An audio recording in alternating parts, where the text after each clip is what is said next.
Welcome to Herf Zone Live, the show that is unlike any other cigar show, where we have the most eclectic lineup of guests, of which some smoke cigars and some who don't. Either way, we bring you the best content weekly.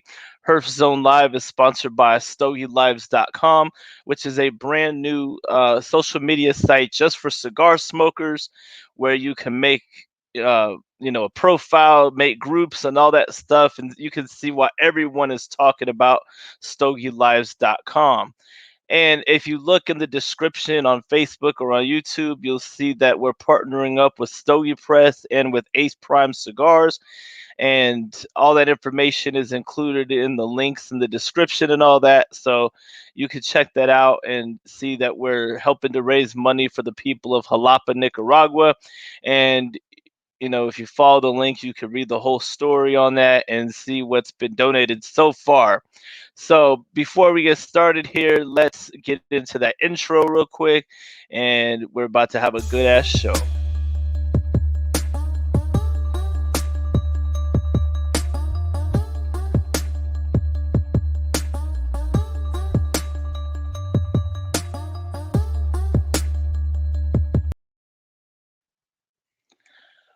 All right, so waiting patiently in the Cigar Hustlers podcast green room, we got Mr. Dave Arlinghaus. He is founder of cigarlifeguy.com, and we're going to get a real true interview with him and get to know a little bit about him. So without further ado, let's bring on Dave. Hey, Hey, what's what's going good, on, Mike? brother? Hey, man. Nothing So much. Getting this I have never done a cigar show going. with a shirtless man before, so this is new ground for me. Frankly, I've never done one with a shirtless woman either. So you know, Yeah, definitely, man. Well, we first of all appreciate you for coming on the show. And before we were talking, before I had to kind of start everything, you were talking about, oh, you don't want me to get too deep. Basically, my whole format is I don't get too deep, but I like to take people through the guests, life and just important stuff, kind of, and of course, talk cigars. absolutely. And so, yeah, that's pretty much the whole show. Like, yeah, we talk cigars, but it's about the guests. So you are the only reason why people are tuning in tonight. So yeah, Oh, let's don't sell get yourself. Don't sell yourself short, Mike. started. Well, They're I know they're they're there for you, tuning in man. because of me too, and I'm gonna bring out the Yeah. good information out of you. So, so yeah, you're at a birthday party tonight, right? Yeah, my man Kelvin from Leaf Life Lounge and Castle from Life and Times. We're here actually at another place, Stone Mountain Public House in Stone Mountain, Georgia, probably about 20 minutes east of Atlanta. Actually, one of the partners here, Corey, it's his birthday, and these guys, I don't get to. It's none of their real birthdays. It's it's like birthday a week ago. That stuff. I don't get it, but they're Yeah. all celebrate. They're all celebrating their plus minus 50th birthday for the fourth time tonight. So yeah, I'm here, and the good folks at Stone Mountain Public House are nice enough to set me up in the corner here where I can smoke a cigar while I talk with you before I join the Awesome. party. Yeah. Awesome. So yeah, we're not gonna waste any time because you want to be able to party later on and stuff. So we'll get into the full interview here. So, where are you originally from, and what was life like growing up for you? Just take us through that the Oh very man, beginning. I don't know. I don't know how long you want me to go at all this, but no, I'm a Midwestern boy. I grew up in since I was born in Cincinnati, but I grew up in Oxford, Ohio, which is about an hour outside of Cincinnati. If you're familiar with Miami University, not University Hmm. of Miami, but Miami University. We were a university before Florida was a state. Was home. My dad was a college professor, so we grew up in a college town. Went to school at Miami University. After school, went to work for Procter and Gamble and did a number of things for them in business development, finance, new product development, etc. Got into life insurance business probably about 11, 12 years ago. Moved to Atlanta about 17 years ago. Atlanta's home now. And launched Cigar Life Guy about 2 years ago. In fact, we celebrate our second anniversary a month ago with a nice party thrown by Cigar Mike here in Atlanta. So I know that wasn't a linear Well, description. I started smoking cigars Really in my early 20s. We can come back to that and talk a little bit more Yeah, about you kind of cigars gave us and like the intro and stuff. Like all the questions are pretty yeah. specific, so we're gonna touch on everything that you just Yeah, touched so on. yeah, that I'm a Midwestern boy, but I grew up. I call Atlanta home. It's my adopted home now. I've been here longer than I've ever lived anywhere else in my life. So Yeah, yeah, and love so Atlanta. yeah, and so growing up though, did you get involved with any sports or other extracurricular activities while you were growing up? And if you weren't, then what was your thing? Yeah, I was a big sports guy early on in life. Despite being 6'4", I was never that great. So I mean, I played basketball, played football, but I wasn't great. So my career was short lived. I'm still a huge sports fan though. In fact, my first business was sports related. I ran back in the day, and you're too young to appreciate this, Mike. Back in the day, baseball cards and sports memorabilia were a big deal. I actually ran a sports card memorabilia business that instead of getting a job at McDonald's or something like that, I would go to local trade shows and sell my wares, and that was my job throughout high school and college was selling little pieces of cardboard that had Michael Jordan and Pete Rose on the front. So Oh, that's pretty cool. Yeah, yeah, it was that's cool. Yeah. yeah, that's pretty awesome. So yeah, And I'm an entrepreneur now, and that was my yeah, entrepreneurial start. Was so pretty much you've always been that entrepreneur. All Star baseball cards launched circa 1988. Yeah, So one year yeah, before I was born. yeah. That was a whole different world, man. It was a whole different world. That stuff was actually cool back in the day. Yeah. And so, you've had that early entrepreneurial spirit, from the very beginning there. So, did you have any aspirations for a specific future career? Did you just discover what you wanted to do along the way? And we're gonna talk to each specific topic so just Oh stick with yeah, that so man. we don't I'm get telling ahead you, of man. ourselves. You really you are going deep on this stuff. This is though. I came on here to plug life insurance for cigar smokers at non-tobacco And yeah, rates. So we we will. got to do that at some point. But We no, will. I got Barbara Walters here. No, here's the thing. I knew at an early age that I probably that I had an entrepreneurial spirit. I probably was going to venture out and do my own thing at some point. Um, Frankly, out of school, I went to work for Procter and Gamble, which is, it's still a Fortune 50 company. But at the time, that was like getting a job at Microsoft or Google. I mean, it was a big deal. And my advice to anybody, coming out of college, regardless of what their field is even if you think you're an entrepreneur, go to work for the best in the business for a short period of time and learn how the best do it. I mean, am blessed that I was able to go to work for Procter and Gamble for 6+ years and learn how world class business is really done. And that, I think everybody, even if you're going into the family business, figure out if you can get, go work in that Fortune 500 environment, or if you're thinking about going into law, go work for that big firm for a few years before go back and work in the small practice or hang out your own shingle. Learn how to best do it. But in the back of my mind, I always did know that there was a really good chance that I was probably going to have a more entrepreneurial path. And in fact, some of the assignments that I took when I was at Procter and Gamble were with that in mind, working on new ventures, working on new products. Not traditional assignments. But I definitely would advise people getting started, coming out of school, go work for the best and learn how the best do it. Awesome. And so, you did all that work for Procter and Gamble. You got experience in big business, and eventually, though, you do get into life insurance. You start DaveLife.com. Prior, Yeah. to, we're gonna get into the Cigar Life Guy because that's Yeah. where we're gonna No. stay No. for a while. But you start DaveLife.com, which is a national life insurance brokerage. What led you Yeah. to get into life So insurance in the first place? so it and life insurance. It was a good way to get into a business that I could run, I could build, I could grow. It allowed me to, it was a good way for me to get into something entrepreneurial. Um, as far as DaveLife.com goes, really, that's a not so cool brand name, whatever. But it was an Yeah. independent life insurance brokerage. Originally when I got into life insurance business, I worked for, and I won't mention names, but was recruited by an outfit where I was still independent, but it was kind of a mess. But they did a good job of kind of teaching me the business.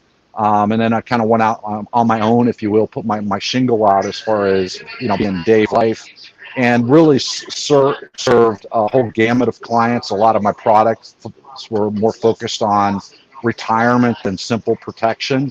Yeah. Um, And and you even so wrote a book too, right? I yeah, saw. I it was a short book, but Yeah, yeah, little booklet. yeah, I wrote a book that basically used to market supplemental retirement plans, and there's still great stuff, index universal life plans. But what I learned is, getting started in the life insurance business, and it's something that I've now been doing for 11 plus years, is, I didn't just wake up one day and say, hey, I'm the Cigar Life Guy. I mean, I guess I did as far as the branding goes, but I've got a decade plus worth of experience in the life insurance business, know how the underwriting works, know the best way to get people the absolute best deal that they possibly can get, no matter whether they smoke cigars or not. The fundamentals of life insurance are unchanged, and I do Yeah. have a great deal of experience that I can bring to bear in that area. Excellent. And so So. now, before we get into how you started Cigar Life Guy and all that, so let's get you, let's keep it at cigars for a second. How long have you been smoking cigars, and how did you get into cigars in the first place? So really, like, it's kind of it's one of those, some of us have a funny story, some of us don't, whatever. My story on my first cigar, everybody asked about my first cigar, it was a punch cigar. I couldn't tell you exactly what the sub brand was, whatever. I was just out of college, maybe 22, 23 years old, and me and a buddy are out in Cincinnati, and what's called the Over the Rhine, which is a nightclub kind of district, and we're all dressed up, big, khaki pants, polo shirts. We thought we were so cool, so big time adults, and it's about 10 o'clock in the evening. We go by this place. Um, it's got a big sign out that says 25 and up only. No one under 25 allowed. And we thought we were the coolest guys in the world walking through that door without being carded Mm. and actually getting in there. And then we get into this nightclub and realize there's nobody in the damn place. And, of course it's early, and that's why it's dead. Certainly no ladies around to look at, whatever. But we do see over in this corner, we see this humidor, and there was a nice tobacconist in there. Obviously, we were the newbies. If there were ever newbies, we were newbies. My friend, he was. I think I played it off better than he did, but I mean, he was a complete noob. And but the guy set us up with a couple of sticks, cut them for us, lit them for us, sat down in some nice easy chairs, and with a scotch or whatever, enjoyed the next hour or so. And you know, by the time we were finished with our cigars, there were actually women at the nightclub, which was nice.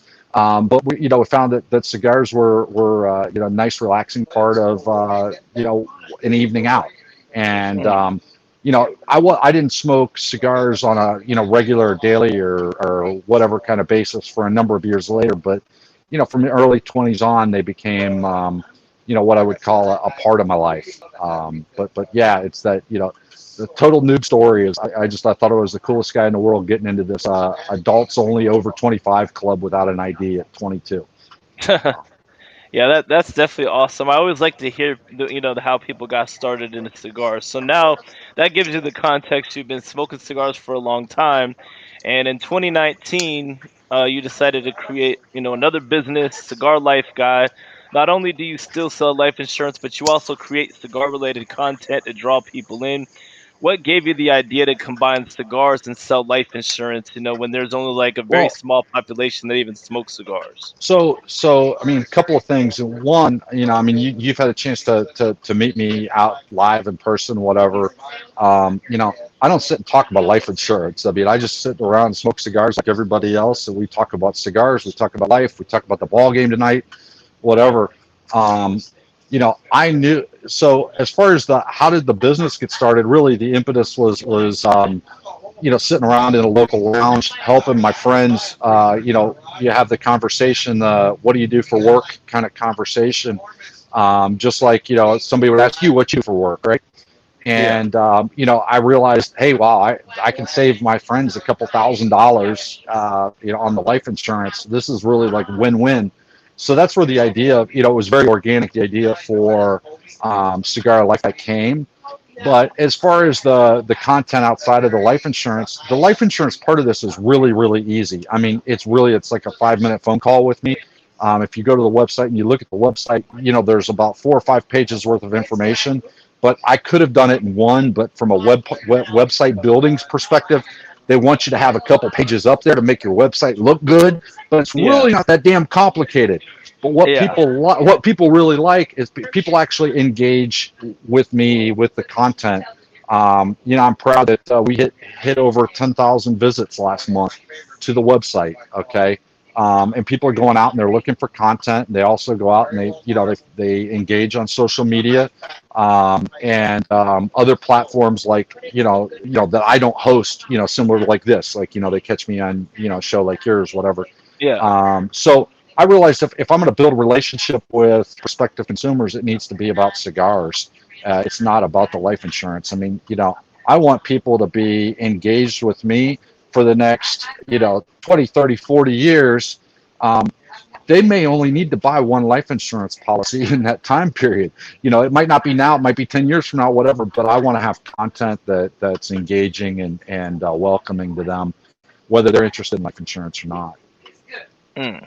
So basically, that's kind of how you like generate the leads, right? You. Well, yeah, I mean, yeah, it's real simple. I mean, I mean, you yeah, obviously still have to do that. yeah. No, I mean, that's how you pay the bills, whatever. But yeah, if you go out and you look at a lifestyle article on the, um, on the website, there's a quote form on every damn page, and I don't apologize for that. I am the only advertiser on that site. Running that Yep. site's not free. Getting those articles, I don't write all the articles. Those articles don't write themselves. Yep. People, I laugh when I'll throw up an article on with a link on Facebook or something, and most people are very, very positive, but you always have the negative comments like, this douche is doing nothing but trying to hustle his life insurance with all these damn ads. And then I step back and I think about it, and I'm like, do they look at what do they think when they go to anybody else's website? They see a whole slew of ads for Hmm. everything and their brother. I mean, nobody works for free. I don't care what it is. Yep. Nobody's putting out good content for free. Everybody's looking for advertisers or sponsors. It's just my business model is I'm in a place where I can monetize my own content, basically by being my own advertiser. So, the only advertiser you'll see on Cigar Life Guy is Cigar Life Guy. But That's the only but we way to do provide a it. lot of content, that's useful, and yeah, we introduce you to the idea that getting life insurance is probably a good idea and help you do it. Yeah, definitely. And But so, I mean, you take sponsorships, right, Mike? You don't do all this just out of altruism, right? yeah, So definitely. And I mean, sponsorships are it, starting slow, but hey, anybody that wants to no, sponsor, but I'll definitely welcome it. exactly. But my point is that no, the folks that have, and I the folks that have large followings, large brands, or whatever, they all take sponsorships, or they all have advertising, or they all wish they had more advertisers. Yep. Um, I got fewer advertisers than any of them. I just introduced you to life insurance. My one advertiser. Absolutely. And so you say, it's like a 5-minute phone call. So take us through, if somebody were to get life insurance through you, like, starting from Yeah. cigarlife.com, like what's that process like? Yeah. So if somebody goes direct to the website, what they can do, there are, like I said, about 4 or 5 pages of content that they can read out there to kind of prep them on how does it all work and whatnot. And there's a quote form out there, and you can put in your age, the amount of insurance that you want, and the type of insurance that you want, and basically get a basic quote. Find out that $500,000 is going to cost you $70 a month for the next 20 years or whatever, just making that number up. Okay. Um, and you put your contact information in there, and then following that, you get a phone call from me. That phone call, basically, we go, we confirm, what you're looking for. We talk about what you're looking for. If you're not sure, sometimes when it takes longer than 5 minutes, it's because a lot of times we're dealing with somebody that's new to life insurance, hasn't purchased a life insurance policy before. And I want to give them good service. I want to make sure they understand what they're purchasing. But for somebody that knows, hey, I get what a 20-year term is. Let's just see if you can do me better or save me money. It really is as quick as we confirm their health situation. I share some information with them as far as what rates look like, and then I take about 2 minutes worth of basic information with them to start an application, and then they get a phone call from the insurance company, a day or so later, to go through all of the, have you ever had this, have you ever had that, blah blah blah blah, like kind of a complete health history. And some programs require a medical exam, some don't. We have options for both. I will tell you that typically being willing to take an exam gets you a better price. But you may be asked to take an exam. If you're asked to take an exam, that's something that's also part of the process. And then when it's all said and done, you get a phone call from me that usually is like, hey, congratulations, it worked out, just like we talked about, $70 a month. You're going to get an email to sign your policy and make your first payment, and we're in business. But that initial phone call, is to start the process is like I said, it's a 3 to 5 minute kind of phone call. Awesome. And so, how do you go about the savings aspect of getting cigar smokers a non-smoking rate? We've So all heard horror stories of having a yeah, so liar be denied life insurance due to smoking. And how are you able to get the rates, no matter so how many so cigars someone the smokes? the real key is, um, you know you've got to go with the right company. There are like literally 1,000 life insurance companies in the United States. There are, count them on one hand, 5 of them right now that treat this differently than, this being, I'm holding up a cigar, this differently than a cigarette. And if you've ever priced life insurance, the cost difference is usually about 3 to 1 for like a term life policy. Um, Checking that yes box for smoker is the difference between paying $100 a month and $300 a month. And what I do is I make sure that we put you with a company that's going to treat this differently than a cigarette. That's the real magic. And right on your application. In fact, you have to disclose your use on the initial application. Yes, I smoke cigars. That is the only form of nicotine I use. And remind me to come back to that in just a second. That's the only form of nicotine that I use. It's right there in black and white. And then when it comes time for your exam, they expect to find cocaine, which is the marker for nicotine, in your urine. So you don't need to abstain or try to play any games before your exam. Literally, you're putting it in black and white. You're doing it the right way, so you don't have to lie about it, and it works out. We do it all the time.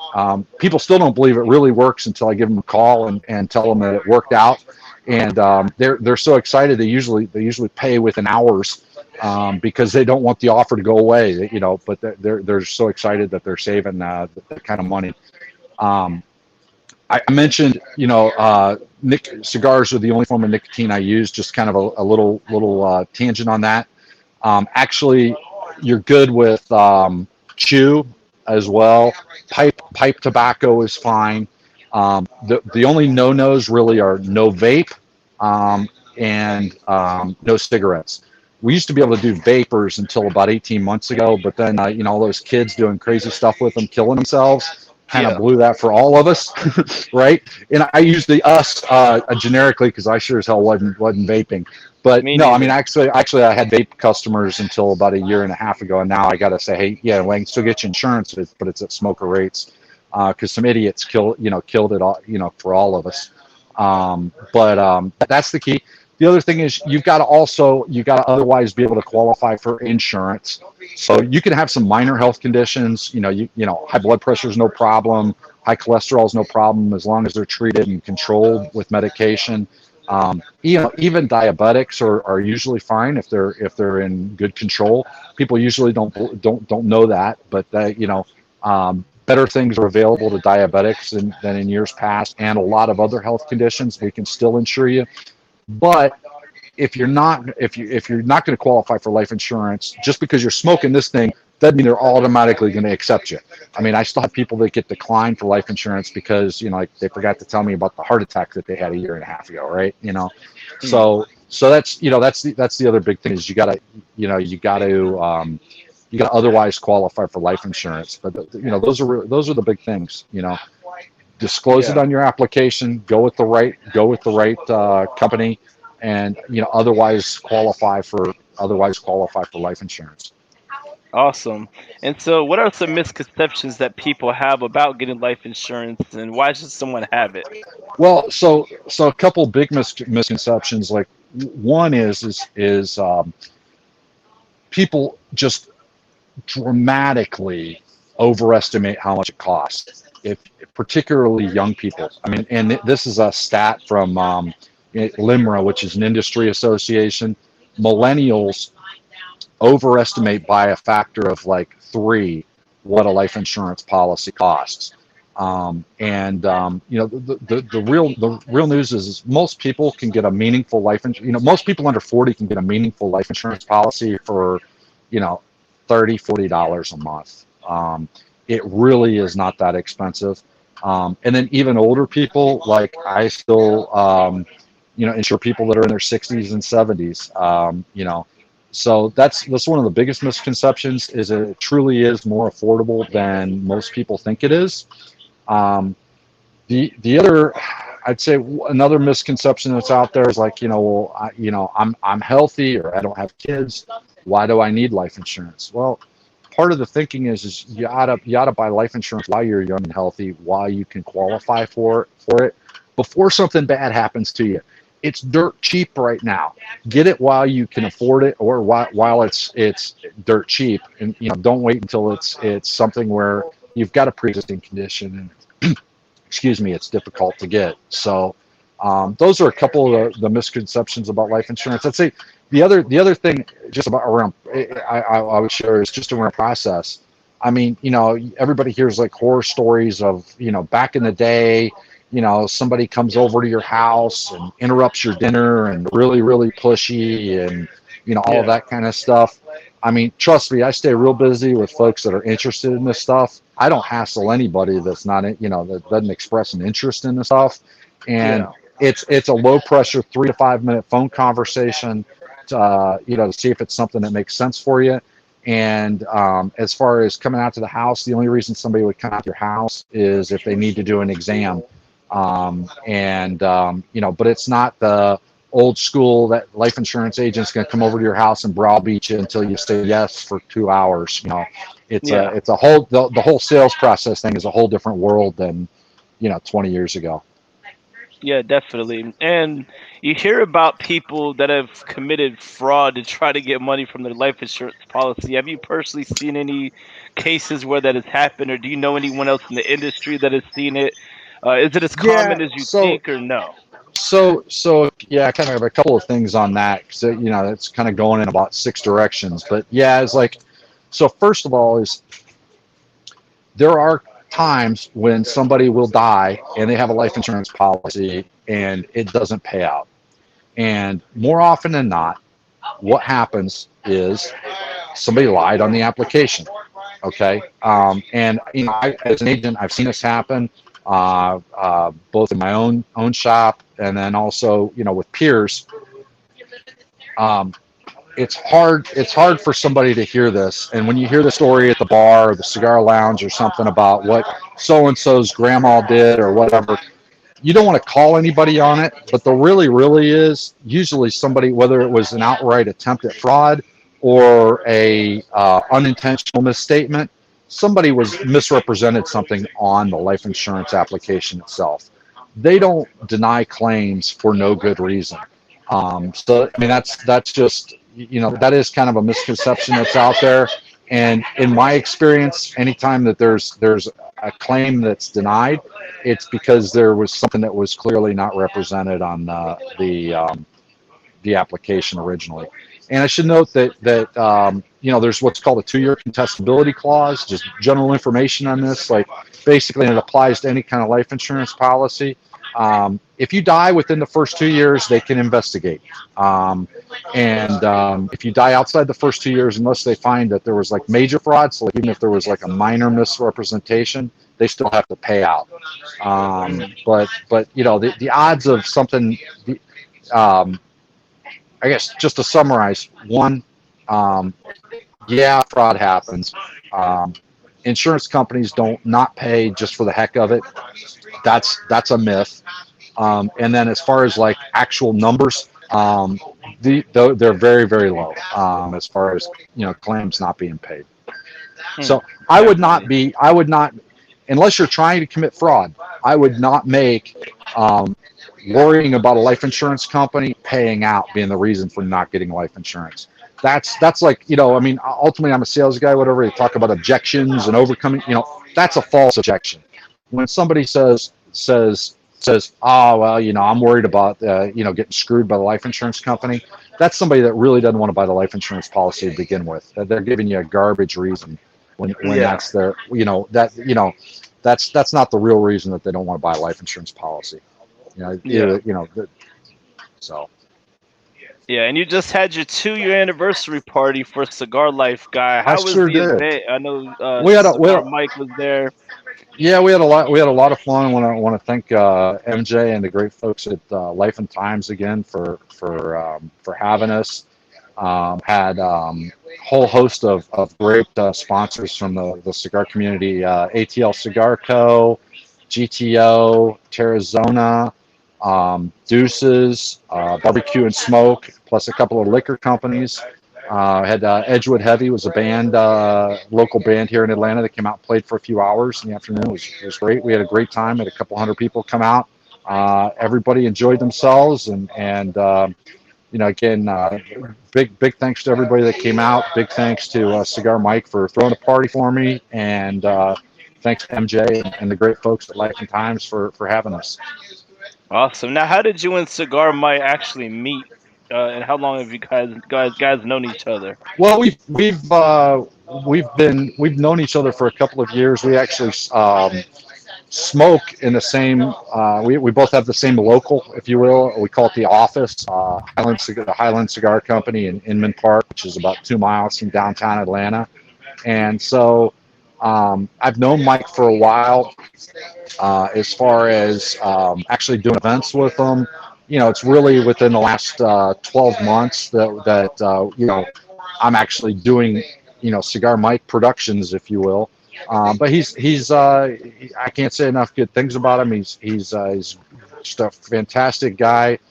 Does amazing events as far as bringing cigar smokers out, not just people, but cigar smokers out. And I've had a chance to really develop a great friendship with him on a personal level as well. So Oh um, yeah, he was just on the show last week, so it's cool. I have ATL 2 times in a row here, so we're almost done here though. yeah, Uh, you're fine. yeah. No, I'm I'm just not trying even. to keep I'm it talking so interesting much. as well. I'm talking so much. I'm not even getting a chance to smoke this drunk chicken cigar. But no, yeah. I can tell how much I talk when I look at the cigar. It's Well, I like, like that though. I like that. You're yeah, doing good, man. I yeah. appreciate. We're having an interesting conversation. That's what it's all about. So, No, I appreciate it. No, I was giving you a hard time before we started about all this research and whatnot, but you actually have done a great job of kind of going through a bunch I of only t- stuff and, I and only toot my picking own out. horn when I'm for real about that. Yeah, and picking out some interesting stuff to talk about. But no, this is great. What I you know I would what I, you go ahead if you got more stuff I for just me. got a few more, but say what Yeah. you got to say, brother. No, I was gonna say. I mean, we talk a lot about cigars, cigar culture, and doing this and doing that and doing the whole thing is. My mantra with all of this is there's no right way or there's no, and I'm talking about the cigars now. There's no right way or there's no wrong way. Smoke cigars, whether it's by yourself, whether it's with other people, who it's with, whatever. It's be you in this game. I see so many people that try so hard to imitate other people or do, keep up with the Joneses. How they dress. I don't see anybody trying to keep up with you, Mike. I do not see a movement as far as the shirtless going. That's why I'm all by myself. You are by your lonesome as far as the shirtless part, but I mean, you see some of these people, coming out at events, doing stuff, whatever, and it's like, seriously, like you'd be so much happier if you just did this for yourself. Smoke cigars because you enjoy smoking them. Smoke them how you enjoy them. Integrate it into your life the way it makes sense for you, and that's going to be different for everybody. And when it comes to the actual stick, enjoy what you enjoy. Smoke what you enjoy. Smoke what you can afford. If you can't afford $20 a pop, 5 nights a week, don't do it. Exactly. There are plenty of alternatives. There's a lot of different lanes to get in, both how you buy, where you smoke, but do it in a way that works with your lifestyle. And just be you. I mean, that would be the one, kind of my one takeaway, as I interact with a bunch of folks, is you do you. So I do want to come Exactly. back. I do want to come back and plug a couple of events that I'm going to be doing later in the Go year. ahead, brother. But I want to, one of the things, I talked about, as far as one of Cigar Mike. I mean, I've found large cigar events are just a great way to meet, have a great time first of all, but also meet cigar smokers where they're at, and that's kind of what gives me some insight as far as seeing people and interacting with people and whatnot.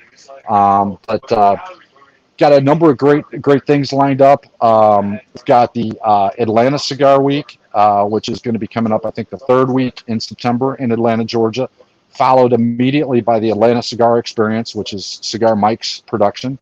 Following that, we're going to be in October.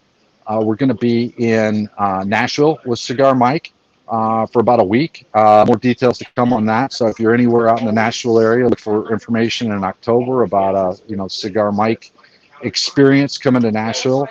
We're going to be out in Vegas again, Big Smoke weekend, but we're going to be doing some alternate programming with Cigar Mike. I think he probably teased some of this with your audience last week, right? I Hopefully, believe so. He teased a yeah. few things. So, He but teased he was also so drinking like 20 minutes yeah. before the show. So I'll tease a little bit more. We did it last year. We had a blast. But Vegas first weekend in November, and then you're going to wind down the year right in Tampa with Cigar Heritage Festival on, I believe, the 5th. So I'll be out there for about 3 or 4 days leading up to that Sunday, doing some local events, and then the big event down in Ybor City. So Nice. I'm definitely gonna have to definitely would make that love this to. year then. Yeah, definitely would definitely want to see you get to Atlanta for some stuff, Mike, and hopefully we'll see you in Tampa. But definitely want to run into as many of your audience members as I can, and smoke a cigar with them. So and if you can't make one of those events, come to Highland Cigar most any day about 1 o'clock, and you'll find me. That's what's up. And so, we know I'm gonna just get to the last couple questions here. Yeah, So, yeah, you're good. I was just jumping in. Yeah, oh I got to yeah, plug. I got to plug my events, man. I mean, got you, brother. and I do want to plug two that I did earlier in the year, and I'll keep it very, very brief. But shout out to the great folks in Houston, Spade Cigars, Westside Smokers, Soto, and Texas Cigar Aficionados put on an incredible Houston Cigar Week.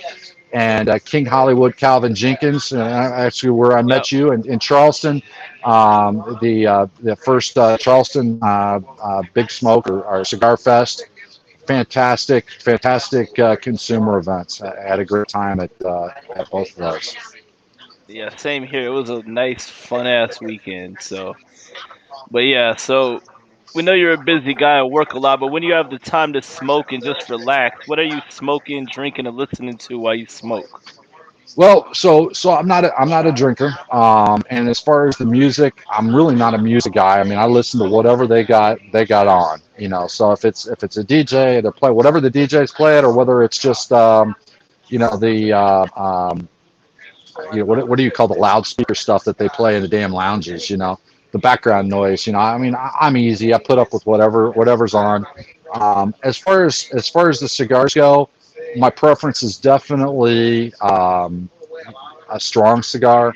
I can get. I mean, I can appreciate something that's a little bit lighter, but I mean, I'll smoke on an empty stomach. I'll smoke a full-bodied cigar. First thing in the morning with a cup of coffee. Um, but I try not to smoke the band. I try to, I try to enjoy a lot of different things. Right now, I'm smoking a DCO from Drunk Chicken Cigars. Des out of Washington D.C. is fantastic. If you haven't checked her stuff out, definitely ought to try Drunk Chicken Cigars. But you know, I'm all over the place, and try not to gravitate towards any one brand. I smoke what's in front of me. Awesome. And we all have a favorite place to smoke. So where is your favorite place to smoke? So I would say Charleston, South Carolina, because that's where I see shirtless Mike at, right? But no, I mean my local place is I'm a member at the Highland Cigar Company near downtown Atlanta, and it's literally 5-10 minutes from the house, and I'm in there most afternoons. I mean my normal work day is work in the morning, make some calls, client calls, whatever, hang out and smoke, usually with Cigar Mike, and all the great regulars there at Highland, and then pull out of there a little bit before dinner and wrap up some more client calls. But Highland's my go-to place. If I'm in Atlanta, I'm there 80% of the time. Awesome. And if someone was to come to Atlanta for the first time, what is the top restaurant that someone should absolutely check out? Gosh, all right. So I'm gonna restaurant. I mean, that's so wide open. You guys can Google all the what's hot, what's not. I'm gonna plug what I consider to be, and this is, by the way, it's a long walk or a very short car ride, like 2-minute car ride from Highland, in case you're coming to visit Highland. But I'm gonna plug Krog Street Market, which is just down the street from Highland. This is not sit down white tablecloth kind of stuff. It's a food hall, but they have a place in there called Fred's Meat and Bread, has the best Philly best steak sandwich in Atlanta. I'd put it up against anybody. I mean, it's 16-17. You get it's like a 10 ounces of ribeye on this thing, but it is like an Oh my orgasm. I God. mean, it's just fantastic. So again, I'll leave it wide open as far as talking all the fancy white tablecloth places, and I could list a couple, but they're the same places everybody else has heard. So if you want a good sandwich while you're on your way to Highland, come check out Fred's Meat and Bread. Get the Philly cheesesteak or the Korean cheesesteak. Awesome. Now I'm getting hungry all over again. I just ate like Oh half a man, no, pizza. it's like that's so I'm on a pretty good diet. I'm actually working really hard. You get to be my You'll learn at some point, Mike, when you get to my advanced age. It's all about what you eat, not about the working out. But so when I'm not traveling, I try really hard to be good from an eating standpoint. And my cheat day is always Saturday. So Saturday, it's like go down to Krog Street, get the Korean Philly cheesesteak, and then follow that with a nice trip to Highland and smoke a couple cigars. But Absolutely. yeah, And lastly, does Dave the Cigar Life Guy have any hidden talents? I don't know. I mean, I'd show you my dance moves, but I'm really kind of space confined here. So no, I'll take a mulligan on that one. I don't know You don't have any hidden. what to Oh, that's I, cool. I don't Some know I don't people know what do. to share. I don't know what to share with you on that. Yeah. All right. Well, so yeah. Yeah. So everyone can contact Dave at cigarlifeguy.com. Cigar Life Guy on on all your social media. Correct. Yep, you got it. Cigarlifeguy.com. Uh, um, at Cigar Life Guy on social media. Give me a call. 404-521-8134. We also got a fancy 800 number, but I'll just give you the business line there. Again, 404-521-8134. But the easiest thing to do is if you're on social, hit me with a direct message. Or if you want to go to the website, fill out a quote form, I'll get back with you relatively quickly, and we can help you. So my boy Michael Caldwell, his name is House Guest, but he said, "Just stop it, young man. You're still grooving." Oh, am I the young man, or are you the young man? No, I'm pretty sure you're the young man. Oh You know, man, I mean, he's not super. He's not up I there, was up gonna say, oh, there. he's of an advanced age. He's But he's he's like these but he's cats at this birthday retired. party that He's yeah, that make retired me feel young. military. Good guy. Yeah, yeah. But yeah, No, that's so good. That's yeah, good. so I just had to put that comment up. You know, he watches a lot. He supports everything. But yeah, I, so everyone out there, thank you so much for tuning in this week. Next oh, it's week, my pleasure, Mike. yeah, and special thanks to you, Dave, for coming on. I'll let you know when we're not live, and then it's starting to get loud. So I guess I hit the sweet spot. No, yeah, we did perfect on this timing. It worked out just Oh perfect. yeah, definitely. All right, I'll let you know when we're not live. Thank you everyone for tuning in. Next week we got Z from Cordoba and Morales. Y'all have a good night. Make sure you like the video, subscribe on YouTube, all that good stuff. Have a great night.